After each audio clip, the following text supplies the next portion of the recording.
ඔබ දන්නවාද ලෝකයේ වේගවත්ම ප්‍රොඩක්ෂන් මෝටර්සයිකල් එක විදියට සලකන Kawasaki Ninja H2 රකුසන් කී දෙනෙක් ලංකාවේ ඉන්නවද කියලා? මේක හුදෙක් බයික් එකක් නෙවෙයි, ඉංජිනේරු විද්‍යාවේ ආශ්චර්යයක්. මුළු ලංකාව පුරාම මේ සුපිරි බයික් එකෙන් දකින්න ලැබෙන්නේ බයික් 5ක් වගේ ඊටාම සීමිත ප්‍රමාණයක් විතරයි. ඒ නිසාම මේ රකුසෙක් පාරක දකින්නවා කියන්නේ ඇත්තටම බයික් පිස්සුව තියෙන කොල්ලන්ගේ හීනයක්.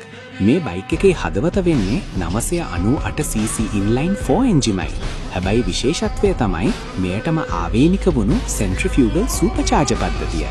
ඒ හරහා අශ්ව බල 200කට වඩා වැඩි දැවන්ත ශක්තියක් සහ 133.5 Nm ටෝක් එකක් මේ රකුසා උත්පාදනය කරනවා.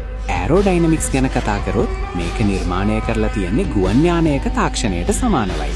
මෙහි තියෙන mirror coated spark black paint එකේ විශේෂත්වය තමයි පොඩි සීරිමක් වුණත් Taman විසින්ම යථා තත්වයට පත් කරගැනීමේ හැකියාව. self healing property. වේගය විතරක් නෙවෙයි පාලනයත් උපරිමයි.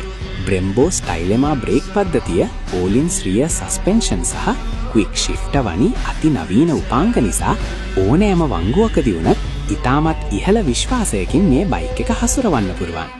0 සිට 100 දක්වා වේගය තප්පර 3කට වඩා අඩු කාලයකින් ළඟා කරගන්න Ninja H2 එකට පුළුවන්. මේක පදිනවා කියන්නේ පාරේ පියාඹන වගේ ඇඟ කිලි පොලා යන අත්දැකීමක්. ඔබත් මේ වගේ ලංකාවේ තියෙන සුපිරි high capacity bikes ගැන දැනගන්න කැමති නම් අපේ page එක follow කරලා තියාගන්න. මේ වීඩියෝ එක ඔයාගේ බයික් පිස්සු තියෙන යාළුවන්ටත් share කරන්න අමතක කරන්න එපා.